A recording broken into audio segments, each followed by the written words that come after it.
साथियों नमस्कार। जय कुमार पॉलिटी के इस मंच पर आप सभी का स्वागत है। साथियों, एक छोटे से टॉपिक पर 5-10 मिनट की चर्चा करेंगे। संविधान पढ़ने वाले सभी विद्यार्थियों को ये पता होना चाहिए। हमारा हेडिंग है, हमारा थंबनेल आप देख रहे हैं, संविधान में क्यों जोड़े गए अनुसूची और परिशिष्ट। और ये जो भाग हैं, अध्याय है, अनुच्छेद है, अनुसूची है, परिशिष्ट है, इन सब में क्या अंतर है। देखो, भारतीय संविधान को पढ़ने वाले हर विद्यार्थी को उसका मूल कॉन्सेप्ट तो पता होना चाहिए। फिर उसके अंदर की बात है, वो तो फिर बाद की बात है। बाहरी आवरण भी हमें पता होना चाहिए कि हमारे संविधान में आखिर है क्या क्या। ज़्यादातर तो देखते हैं कि हमें 2-3 चीज़ें लिखी मिलेगी कि भारतीय संविधान में 22 भाग थे, 395 अनुच्छेद थे और 8 अनुसूचियाँ थी जो बढ़कर 12 हो गई हैं। इतना तो हमें कहीं भी लिखा हुआ मिल जाएगा। आप भी या हम भी ऐसे रट लेते हैं। साथियों, पता होना चाहिए कि ये भाग क्या हैं, अनुच्छेद क्या हैं, अनुसूचियां क्या हैं, अनुसूचियां क्यों जोड़ी गई। परिशिष्ट का नाम बहुत कम चर्चा में रहता है, बहुत सी जगह लिखा भी रहता है। तो परिशिष्ट क्या है, आखिर क्यों जोड़ा गया इनको। तो भारतीय संविधान देखो, दुनिया का सबसे लंबा लिखित संविधान है। इसमें बहुत सारे पहलुओं को समाहित किया गया है। बहुत सारी चीज़ों को स्पष्ट करने के लिए इसको कई भागों में डिवाइड किया है। यानी इसमें हम देखते हैं कई चीज़ें हमें देखने को मिलेगी। इसमें भाग मिलते हैं। भाग का मतलब इंग्लिश में इसको कहेंगे अध्याय, पार्ट। अध्याय मिलेगा, भाग के अंदर एक अध्याय होगा, उसको इंग्लिश में चैप्टर कहते हैं। फिर अध्याय के अंदर अनुच्छेद मिलेंगे। साथियों, जरूरी नहीं है कि भाग के अंदर अध्याय मिले, लेकिन बड़ा भाग है तो उसके अंदर अध्याय मिलेंगे। मतलब एक तरह से सब टॉपिक कह सकते हैं। ये मूल टॉपिक हो गया, ये उसके सब टॉपिक हो गए। फिर ये आर्टिकल्स हो गए, अनुसूची हो गई जिसको शेड्यूल कहते हैं, परिशिष्ट यानी अपेंडिक्स।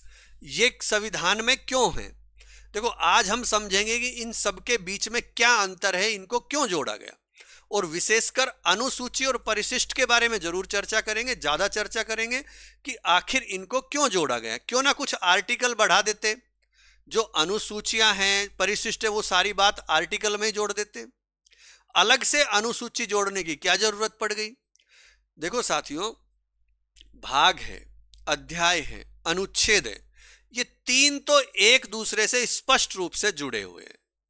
ये तो पार्ट के अंदर आपको अध्याय मिलेगा, चैप्टर मिलेगा, और चैप्टर के अंदर फिर आपको आर्टिकल मिलेगा। अगर चैप्टर नहीं है तो फिर पार्ट में ही आर्टिकल्स मिलेंगे। यानी भाग के अंदर अध्याय, अध्याय में अनुच्छेद। अगर अध्याय नहीं है तो फिर भाग के अंदर ही अनुच्छेद मिल जाएंगे। ये तो हो गई साधारण सी बात। हालांकि अध्याय का जिक्र भी कम ही मिलता है। हम तो सीधी 2-3 चीज सुनते हैं कि ये हो गया भाग, ये हो गए उसके अनुच्छेद, ये हो गई अनुसूचियां। 3 चीजें मुख्य रूप से हर जगह लिखी मिल जाएगी। 22 भाग, 395 अनुच्छेद, 12 अनुसूचियां, जो कि पहले 8 थी, फिर बढ़कर ऐसे ऐसे 12 हो गई। ये सारी चीजें हमें मिल जाएगी। पर देखो साथियों, अगर अनुसूची और परिशिष्ट में कुछ बात अलग लिखी हुई है तो हमारे मन में ये प्रश्न होगा कि भाई ये अलग से क्यों जोड़े। अनुच्छेद को बढ़ा दो। जो बात अनुसूची में लिखी हुई है, जो परिशिष्ट में लिखी है, वो सारे प्रावधान अनुच्छेदों में जोड़ दो ना। अनुच्छेदों की संख्या, आर्टिकल्स की संख्या 395 जो है, उसको बढ़ा के 500-600 कर दो, क्या हो जाएगा। तो इसलिए आज इन सबको हम विस्तार से समझते हैं कि आखिर ये भाग, अध्याय, अनुच्छेद, अनुसूची, परिशिष्ट में क्या अंतर है। भाई, ये जो पार्ट हैं, चैप्टर हैं, आर्टिकल्स हैं, शेड्यूल है और आपका अपेंडिक्स है, ये क्या है।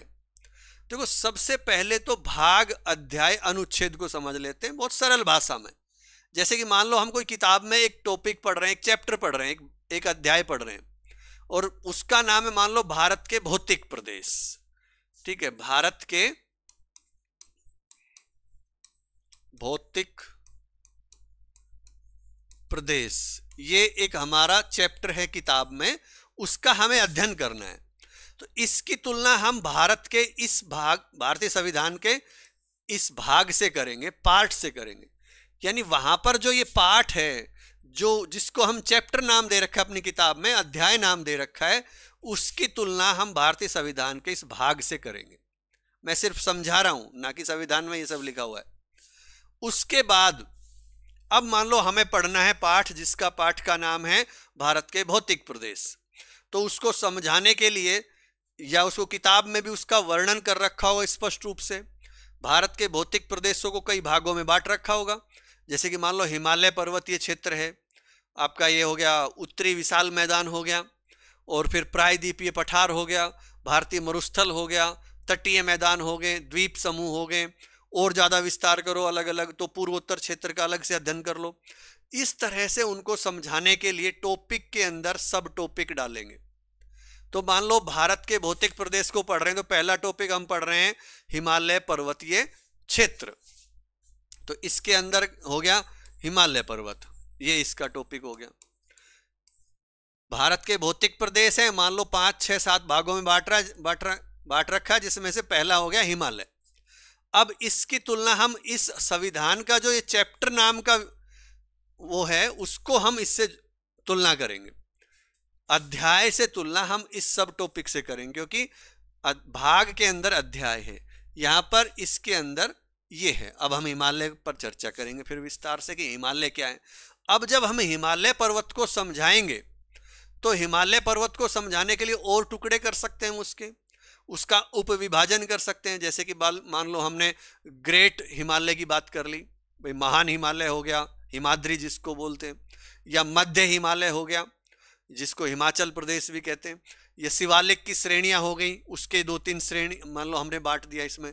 तो मान लो इसका एक टॉपिक ये हो गया महान हिमालय,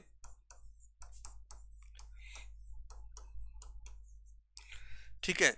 इनको आर्टिकल्स से तुलना कर लेंगे इसकी, ये सबसे मेन था, उसके अंदर फिर ये हमने डिवाइड किया उसको समझाने के लिए, फिर हमने ये 1, 2, 3 और इसमें डिवाइड कर दिया। तो इनमें ज़्यादा कन्फ्यूजन नहीं है, सीधी सी बात है, हमने इनको समझा दिया अच्छे से, ये समझ में आ जाएगा। अब देखो, मान लो हम संविधान का भाग 5 देखें, जो कि जिसका नाम क्या है, द यूनियन, संघ नाम है उस भाग का। जो संघ का मतलब आप केंद्र सरकार समझ सकते हो। अनुच्छेद 52 से 151 तक उसमें है। तो उसका जब अध्ययन करोगे तो आप देखना उसमें 5 अध्याय हैं। 5 अध्याय में पहला अध्याय मतलब चैप्टर, 5वां भाग हम अगर पढ़ेंगे संविधान में, तो उस 5वें भाग में 5 भाग और हैं जिनको अध्याय नाम दिया, चैप्टर दिया है। जिसमें पहला चैप्टर है कार्यपालिका का 52 से 78 तक। दूसरा चैप्टर आपको संसद मिलेगा, पार्लियामेंट 79 से 122 तक। तीसरा चैप्टर में एक अनुच्छेद मिलेगा आपको राष्ट्रपति की विधायी शक्तियां, legislative powers of the president, जिसमें आर्टिकल 123 मिलेगा, 123। चौथे चैप्टर में आपको संघ की न्यायपालिका मिलेगी, यानी सुप्रीम कोर्ट के बारे में पढ़ेंगे, द यूनियन जुडिशियरी, अनुच्छेद 124 से 147 तक उसका अध्ययन करेंगे हम। 5वां अध्याय उसमें पढ़ेंगे हम, 5वें भाग का 5वां अध्याय है भारत का नियंत्रक महालेखा परीक्षक, 148 से 151 तक उसमें अध्ययन करेंगे। तो भाग में अध्याय है, अध्याय में अनुच्छेद है। हाँ, ये जरूरी नहीं है कि हर भाग में अध्याय हो, छोटा भाग है तो हो सकता है उसमें अध्याय ना हो। देखो, अब बात करते हैं अनुसूचियों की। ये टॉपिक तो तीनों चीजें तो क्लियर हो गई कि ये बड़ा भाग कोई भी एक विषय पर हो गया, वो उसको भाग नाम दे दिया, उसमें विभाजन करके अध्याय नाम दे दिया, और फिर उसमें भी विभाजन करके अनुच्छेद डाल दिए। देखो साथियों, अनुसूचियों को संविधान में इसलिए जोड़ा है कि किसी भी टॉपिक का विस्तार से वर्णन करना है मान लो, तो सूचीबद्ध तरीके से अनुसूचियों में उसका वर्णन कर रखा है संविधान में। चाहे किसी अनुच्छेद की किसी बात का विस्तार से वर्णन करना हो तो वो भी कर रखा है, जरूरी नहीं उसमें कोई अलग बात लिखी, किसी अनुच्छेद की बात भी वहां लिखी हो सकती है। देखो, अनुच्छेद 59 है, उसमें राष्ट्रपति के वेतन से संबंधित चर्चा की गई है। अनुच्छेद 158 है, राज्यपाल के वेतन की चर्चा की गई है। लेकिन वहां सिर्फ इतना लिख दिया कि इनको वो वेतन मिलेगा जो दूसरी अनुसूची में लिखा है, और अगर विधानमंडल ने कोई कानून बनाकर अलग से वेतन निर्धारण कर दिया है तो वो फिर अलग बात है। नहीं तो उसमें यही लिखा है कि अगर विधानमंडल कानून नहीं बनाता है तो फिर उसको वो वेतन मिलेगा जो दूसरी अनुसूची में लिखा है। तो अनुच्छेद 59 हो, 158 हो, राष्ट्रपति राज्यपाल के वेतन से संबंधित मुद्दा हो, वहां अनुच्छेद में भी बात लिखी है और उसको विस्तार से फिर अनुसूची में डाल दिया। अर्थात अनुच्छेदों में जो बात लिखी हुई है वह शॉर्ट में लिखी हुई है, अगर उनके विस्तार की जरूरत है तो फिर अनुसूचियों में उनका वर्णन कर रखा है। किसी भी अनुसूची को उठाकर देख लो आप, पहली अनुसूची को देखोगे तो आप 28 राज्य मिलेंगे, 8 केंद्र शासित प्रदेशों की एक लिस्ट है।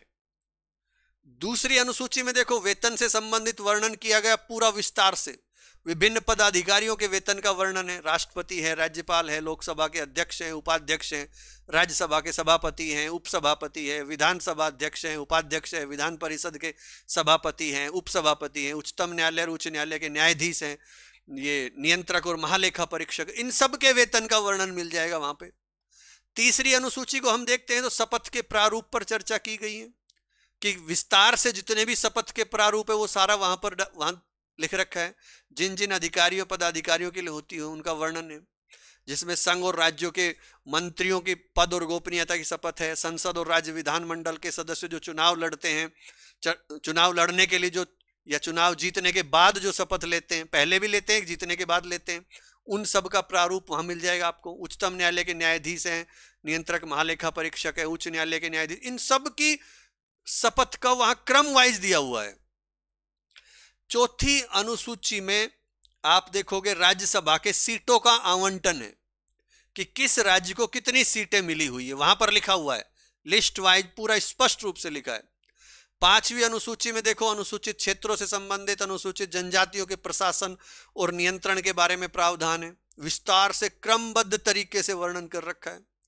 इसी तरह से छठी अनुसूची में देख लो, असम, मेघालय, त्रिपुरा, मिजोरम राज्यों के में जो जनजातीय क्षेत्रों का प्रशासन है उसके बारे में प्रावधान है। बहुत विस्तार से और क्रमबद्ध तरीके से 20-25 बिंदु या उससे भी ज्यादा बनाकर वर्णन कर रखा है। सातवीं अनुसूची को देख लो, संघ सूची, राज्य सूची, समवर्ती सूची के जितने भी विषय सभी की एक लिस्ट बनी हुई है।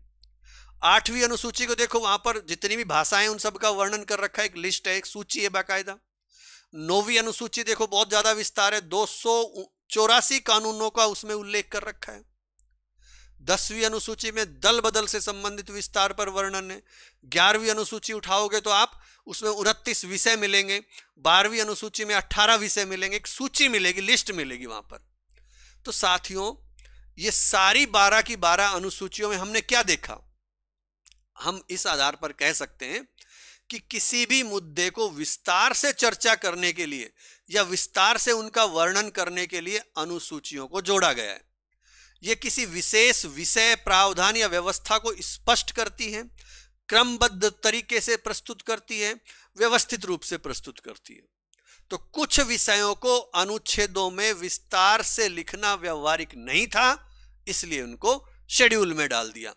जटिल और विस्तृत विषयों को एक अलग सूची में डालकर अनुच्छेदों को सरल रखा कि यह कहीं जटिल ना बन जाए, सीधी सी बात है।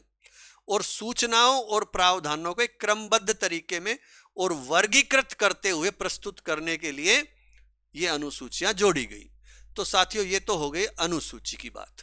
अब करते हैं कि भारतीय संविधान में परिशिष्ट को जोड़ने की क्या जरूरत पड़ी। देखो, भारतीय संविधान के अंत में जो परिशिष्ट जोड़े गए हैं, अपेंडिक्स या अपेंडिसीज, उनका उद्देश्य संविधान का जो मुख्य पाठ है ना, जो मेन टेक्स्ट है हमारे संविधान का, उसको अनावश्यक रूप से जटिल और भारी होने से बचाना था। परिशिष्ट विशेष परिस्थितियां हो, आपका अस्थायी व्यवस्था हो, अंतरराष्ट्रीय समझौते का दस्तावेजीकरण करना हो, तो ये सब परिशिष्ट करते हैं। जो संविधान के मुख्य प्रावधानों में फिट नहीं बैठते तो उनको परिशिष्ट में डाल दिया। तो आइए इसको एक बिंदुवार या आसान भाषा में इसको समझते हैं। परिशिष्ट क्या होते हैं? देखो, परिशिष्ट संविधान के अंत में शामिल विशेष दस्तावेज हैं, समझौते हैं, व्यवस्थाएं हैं, एक तरह से ये कह सकते हैं। ये मुख्य रूप से संविधान के अतिरिक्त भाग हैं और विशेष संदर्भ में इनको जोड़ा गया है, विशेष परिस्थिति के लिए जोड़े जाते हैं। उदाहरण के लिए देखो आप, पहला परिशिष्ट क्या है? भारत बांग्लादेश सीमा समझौता। दूसरा और तीसरा क्या है? जम्मू कश्मीर से जुड़े हुए संवैधानिक दस्तावेज। तो साथियों देखो, अनुच्छेदों में इनको क्यों नहीं जोड़ा गया, मान लो हम इस पर ही चर्चा करें तो इसमें भी हम कहीं ना कहीं इनको अनुसूचियों से मिलता जुलता कह सकते हैं कि जटिलता से बचाना था संविधान को, संविधान बहुत ज्यादा जटिल हो जाता। संविधान का जो मुख्य पाठ है, जो अनुच्छेद है, जो पहले से ही बहुत ज्यादा विस्तृत और व्यापक है, वो और जटिल हो जाता। और यदि इन विशेष दस्तावेजों को जो समझौते हुए हैं, जैसे पहला परिशिष्ट भारत बांग्लादेश से संबंधित है, वो समझौता हुआ था अभी, तो उसको अनुच्छेदों में शामिल कर दिया जाता तो फिर संविधान और अधिक जटिल हो जाता। उदाहरण के लिए हम मान लें कि बांग्लादेश के साथ भूमि सीमा समझौता हुआ है, तो वो लंबी कानूनी प्रावधान है, उसमें अनुच्छेद में डालने से संविधान की भाषा जटिल होगी बहुत, और फिर अंतरराष्ट्रीय स्तर पर उनकी देशों की भाषा लिखी हुई है। भाई अस्थायी और विशेष प्रकृति के प्रावधान है ये, कुछ व्यवस्थाएं विशिष्ट परिस्थिति में बनाई जाती हैं और उनका प्रभाव अस्थायी होता है। उदाहरण के लिए मान लो भारत बांग्लादेश की भूमि का समझौता हुआ, एक विशेष समस्या के समाधान के लिए किया गया था। इसे मुख्य संविधान का हिस्सा बनाना व्यवहारिक नहीं था। भाई एक समझौता ही तो हुआ है, शुरुआत में तो नहीं, ये तो अभी 2014-15 की बात है। तो संविधान की एक स्थायित्व की बात करें तो हम संविधान में जो आर्टिकल्स हैं वो एक, और फिर मुख्य संविधान ही हमारा स्थायी दस्तावेज है, परिशिष्ट में शामिल कर दिया तो क्योंकि इसमें शामिल विषय समय के साथ बदल सकते हैं, आसानी होती है। और यदि इन्हें अनुच्छेदों में लिखा जाता तो हर छोटे संशोधन के लिए संविधान संशोधन की एक जटिल प्रक्रिया अपनानी पड़ती। परिशिष्ट में बदलाव करना अपेक्षाकृत सरल है, और परिशिष्ट में कई अंतरराष्ट्रीय समझौते हैं, विशेष दस्तावेज हैं, उनकी मूल भाषा को उसी प्रारूप में लिखा हुआ है, उसी भाषा को लिखा हुआ है मान लो उसमें, तो इनको फिर अनुच्छेदों में हम डालेंगे कितने में, भाई मुख्य रूप से हिंदी इंग्लिश या फिर और किसी भाषा में, और मान लो वो भाषा है ही नहीं हमारे जिस भाषा में हम जो परिशिष्ट में लिखी हुई है, तो फिर एक तरह से संविधान का मूल भाषा और उसका अर्थ ही खतरे में चला जाएगा। तो परिशिष्ट में इनको जो के जैसा है वैसे के वैसा इनको शामिल करना आसान होता है। तो कुल मिलाकर तकनीकी बात हो, विशिष्ट जानकारी वाली बात हो, कठिन बात हो, इन सब से संबंधित कोई बात है तो उनको परिशिष्ट में डालते हैं। परिशिष्ट की प्रकृति अक्सर ऐसी होती है, सामान्य संविधान के जो सिद्धांत हैं उनमें ये फिट नहीं बैठते हैं, और जैसे मान लो जम्मू कश्मीर के विलय से जुड़े हुए कोई कानूनी दस्तावेज हैं तो फिर उनको अनुच्छेदों में डालने से उनकी जो एक तकनीकीता होती है ना वो खत्म हो जाती है। भाई कोई दस्तावेज है उनको अनुच्छेद में कैसे डालें, वो तो बाद में जोड़ेंगे ना वहां पर, तो एक तरीके से अनुच्छेदों में उनको नहीं डालने का कारण है, अलग जोड़ने का यही कारण है। अब भाई बांग्लादेश का मामला था, भूमि आदान प्रदान हुई थी, कुछ टुकड़े उनके हमारे पास आए, कुछ उनके हमारे उनके पास गए, तो इसे संविधान के अनुच्छेदों में शामिल करने की बजाय परिशिष्ट में जोड़ दिया गया ताकि मुख्य पाठ से अलग रहे और हमारा जो मेन संविधान है वो स्पष्ट रहे, सरल रहे और सुव्यवस्थित रहे। तो इसी तरह से जम्मू कश्मीर का कोई मामला है तो साथियों मुख्य रूप से देखो, आप इतना समझ लो सरल भाषा में अगर निष्कर्ष निकालें तो अनुच्छेद हैं वो स्थायी हैं, सार्वभौमिक है, सामान्य सिद्धांत है। परिशिष्ट है वो अस्थायी है, तकनीकी विशिष्ट है, दस्तावेजों के लिए है। तो इसलिए परिशिष्ट उन विशेष और अस्थायी प्रावधानों का एक संग्रह होता है जिन्हें संविधान के मुख्य ढांचे में शामिल ना करके उनको अलग ही रखना व्यवहारिक है। तो संविधान को एक जटिलता से बचाना टारगेट था। तो साथियों समझ सकता हूं कि आपने ये पांचों चीज समझी होगी कि आखिर भाग क्या है, अध्याय क्या है, अनुच्छेद क्या है। अब मुझे नहीं लगता आप इसमें कोई भी गलती करोगे। तो आज के लिए इतना ही, धन्यवाद।